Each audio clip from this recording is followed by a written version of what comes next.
இப்போ மாப்பிள்ளை பொம்பளை வணக்கம். ரைட். அப்போ ரெண்டு பேருமே வெளிநாடா இல்லை ஒரு ஆள் வெளிநாடு ஒரு ஆள் வெளிநாடு? நீங்கள் மட்டும்தான் வெளிநாடு. கட்டினா நீ போகணும் நாக்கண்ணே அப்படியே. சரி, இப்போ இரண்டு அழகான ஜோடிகள் அன்பாக இணைந்திருக்கின்றீர்கள். நிறைய உறவுகள் சேர்ந்துருக்கு, அதான் பெரிய விஷயம். சரியா, அவர் திருமணம் பண்ணுறது தனி ஒரு ஆணும் பெண்ணு இணைவதில்ல. இரண்டு குடும்பங்கள், இரண்டு ஊர், அது மாதிரி இப்போ நாடு இணையுது. அண்ணா சுவிசல்ல ஏன்னா ரைட். வாழ்த்துக்கள்.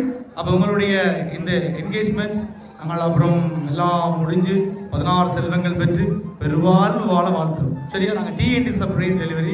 இந்த ட்ரெஸ் எல்லாம் யார் செலக்ட் பண்ணுது? அம்மா அப்பாக்கு. அக்கா செலக்ட் பண்ண விட இல்லையா? அவங்கள எல்லாம் சேர்ந்து தான் செஞ்சீங்களா? இல்லை, பொதுவாக பொம்பளை பிள்ளைய தான் செலக்ட் பண்ணவங்க தான் கேட்டேன். ஃபேமிலியா நல்ல விஷயமா போச்சு. பெரும்பாலும் எல்லா இடத்துலையும் மணமகள் தான் செலக்ட் பண்ணுவாங்க. எனக்கு இதான் பிடிச்சிருக்கு, இதுதான் வேணும். ஆனால் அக்கா போட்டு உடுப்பே ஒரு 10 கிலோ இருக்குமா? கொஞ்சம் கொஞ்சம் கூடுதானா? 13 கிலோ வரும். சரியா, ஒரு திருமணத்துக்காக ஒரு பெண் எவ்வளவு வெயிட்டு தாங்க வண்டி கிடைக்கும். ரைட். இருந்தாலும் அதான் அழகு சேர்க்கீங்க. ஒரு அழகான ஆடை, அழகான லெஹங்கா போட்டிருக்கீங்க. சரி, அப்போ நாங்கள் வந்து வேலை கிட்ட கொடுத்துட்டு போயிடுறோம். முதல்ல பொக்கையை கொடுத்துருங்க. மிக்கி பொக்கே கொடுங்க. ரைட். இந்த பூங்கொத்து மாதிரி எப்போயும் அழகாக சிரிச்சுட்டு மகிழ்ச்சியாக இருக்கணும். ரைட்டா, இதில் அண்ணா வந்து சிவத்த பூ, அக்கா வந்து வெள்ளை பூண்டு வைப்போம். சரி, இந்த பூக்கள் தனி நீங்கள் மட்டும் இல்லை, உங்களோட உறவுகள் சேர்ந்துருக்கு. பெரியப்பா, பெரியம்மா, அத்தை, மாமா, சித்தி எல்லாரும் சேர்ந்து தான் இந்த பூத்து அழகாக இருக்குண்ணே. அதே மாதிரி உங்களுடைய உறவுகள் எல்லாம் சேர்ந்துருக்கு. லைன் கட்டுறாங்கடா, லைன் கட்டுறாங்க. சரியா, கொடுத்துட்டு போயிடுவோம். ரைட். பூங்கொத்து பிடிச்சிருக்கா? ரைட், அதை வச்சிருவோம். அடுத்த கிஃப்ட் போவோம். அடுத்த பரிசு வேணுங்க. ரைட். என்னென்னு கெஸ் பண்ணிட்டு நீங்கள் ஓப்பன் பண்ணுங்க. என்ன இருக்கு உள்ளேன்னு கெஸ் பண்ணிட்டு ஓப்பன் பண்ணுங்க. கெஸ் பண்ண முடியும், கஷ்டமா இருக்கா? சரி, உடனே உடனே ரொம்ப சிரமப்படுது இல்லை. சரியா, அப்போ நீங்கள் இன்றைக்கி மோதிரம் மாற்ற போறீங்க.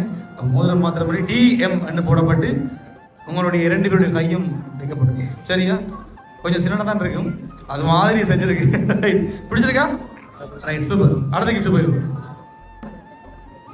இதையாவது கெஸ் பண்ணுவா என்னண்டு? சரி, ஓப்பன் பண்ணுவா. வா, ஒரு அழகான கப்பிள் சிலை. சரியா, இந்த ஜோடி மாதிரி எப்பையும் எந்த மாடி உயரம் போனாலும் பிரியாமல் இப்படியே இருக்கும். சரியா, அதிலே உங்களோட இனிஷியல் போடப்பட்டிருக்கு, டிஎம். சரியா, ரைட் ரைட். அடுத்தது அதே ஒண்ணுங்க எடுத்துங்களா? ரைட். இப்போ யாருன்னு சொல்லிட்டு நீங்கள் அடுத்த கிஃப்ட் உடைக்கலாம். யாரு கொடுத்துருப்பீங்க?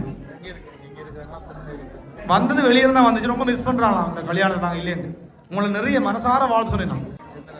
என்னண்டு எந்த நாடுன்னு சொன்னா நீங்க கண்டுபிடிச்சிருவீங்களே. நிறைய பேர் இருக்காங்களா? சரி, எஸ் தொடங்க நாட்டுல தான் வந்துச்சு. ஸ்ரீலங்கா. நான் சொன்னது வெளியே இருந்தேன், வெளிநாடு சொல்லல. வெளியே இருந்தா இந்த கோளுக்கு வெளியே வந்திருக்கலாம், அப்படி சொல்லலாம். நான் வெளிநாடு சொல்லவே இல்லையே. டிஸ்கஸ் பண்ண பிரச்சனை இல்லை. யாரு மாப்பிள்ளை சைட்டா பொம்பளை சைட்டா? மாப்பிள்ளை சைட். இதுக்கு நானே பேர் சொல்லிட்டு போயிருக்கோம். இல்ல, ஃப்ரெண்ட்ஸா ஃபேமிலியா? அது எல்லாம் ரெண்டு கூட ஜீவன் மாடிக்கு அவ்வளவுதான். நான் வாழ்ந்த வரலாற்று இவ்வளவு விதமா முடிச்சதுடா சீக்கிரமா. ஸ்விஸ்லேருந்து வந்தா? யா. சரி, அதை கொடுத்துருங்க. அவ்வளோதாங்கம்மா, கொஞ்சம் அங்கிட்ட அங்கே சும்மா வைங்க. இப்போ ரெண்டும் சேர்த்து இதே மாதிரி வேணுமா?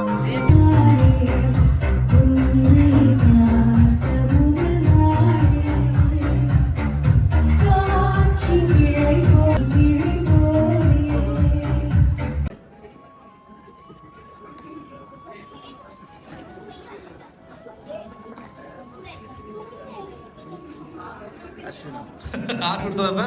அஸ்வினா. சரி, அஸ்வினா அதோட சேர்ந்து பவுல் ஆண்டி கொடுத்தாங்க. இது வந்து லைட் எரி. சரியா, இந்த லைட் எரியிற மாதிரி உங்களோட வாழ்க்கையை பிரகாசிக்கட்டும். நிறைய கதைக்கு வந்த நான், ஆனால் இப்போ முப்பியும் போது சிறந்தி, அதனால ரொம்ப நேரம் கதைக்க முடியாது. இறுதியாக வாழ்த்துக்கள் சொல்லிட்டு விடைபெற போகிறோம். என்ன சொல்ல போறீங்க பவுல் ஆண்டிக்கும் உங்களுடைய அஸ்வினா? Thank you so much. Okay done. அவங்க வரல, மிஸ் பண்ணல நீங்க? அங்க நிறைய அங்க பாத்துக்கலாம். அங்க வாங்கடா, ஒரு ஜமாச்சிக்கலாம். Right, okay right. ஒரு அழகான ஜோடி, எப்பயும் அன்பா இருங்கோ. என்னதான் சண்டை போட்டாலும் ஒன்றுபட்டு சரியா நிறைய பிள்ளைகள் பெற்று வாழணும்னு வாழ்த்துறோம். விடைபெறுகிறோம்.